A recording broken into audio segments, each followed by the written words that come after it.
Good morning, everybody. My name's Darlene, and I have Parkinson's. Today I'm going to talk, it's going to be a shorter video today.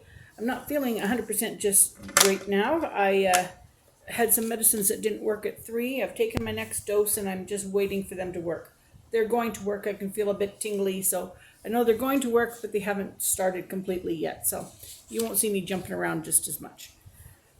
I'm going to talk about, is Parkinson's hereditary? People always seem to want to know. I think it's because we're concerned whether our children are going to get it, or did I get it because somebody in my family has it, or what. So people are concerned about whether it's hereditary or not. Only a small amount of people actually get any kind of Parkinson's that is hereditary. That is such a small percentage, it's between 1 and 4%. So that's a very small amount, but people will think that it's sometimes hereditary when they've got 3 and 4 family members with it. But there's an explanation for that. So if someone in your family does have Parkinson, then that 1 to 4% ratio will increase a little, not a lot, but it increases up to 10%.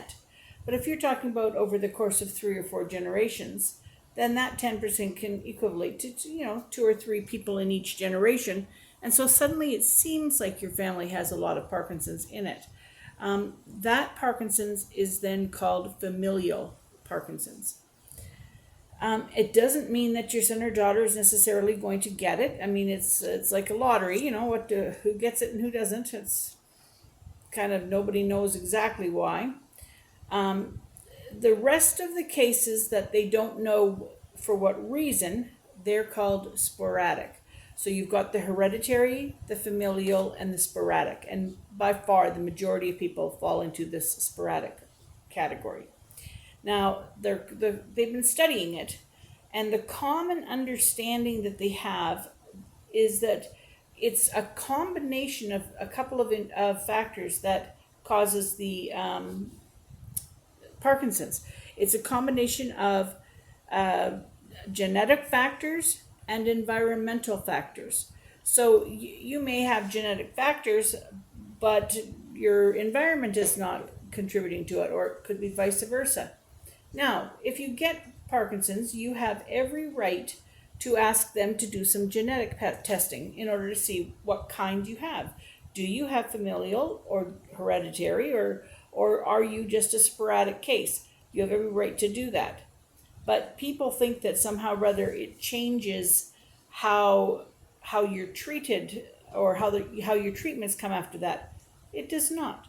Everybody, no matter what kind of way that they got it, all the treatments run the same course. So unless it's a personal thing that you absolutely want to find out about, then there really isn't any need to know that.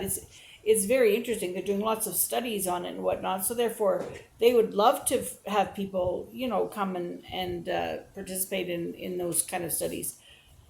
But it is up to you. So I never did do that. I don't know of anybody in my family that has it. Lucky me, got the lottery, and but that's just the way it goes. So I do have a story that I would like to share with you. Like I say, it's a short video, but I think it's kind of a cute little story. I had to really go back a long ways for this one. This was back when I was in high school. And our church youth group was going out to a place called Cultus Lake, and we were going to go hiking, and we were going to cross this little stream and have a picnic.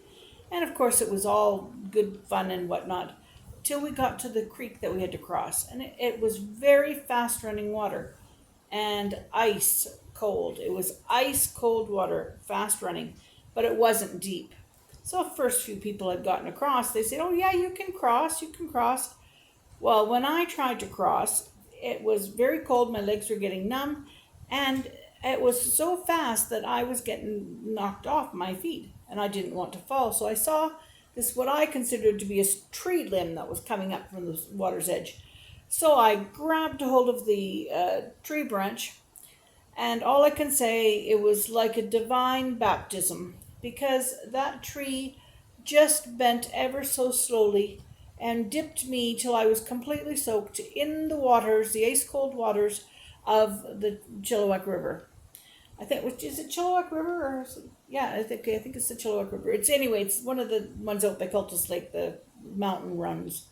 Anyway, I never forgot it because I was freezing for the rest of that day. But I didn't go down fast. I didn't fall. I just was ever so slowly dipped into the water. That was quite funny. Anyway, that's my story for today. So hope you're all having a wonderful one, and I'll see you tomorrow.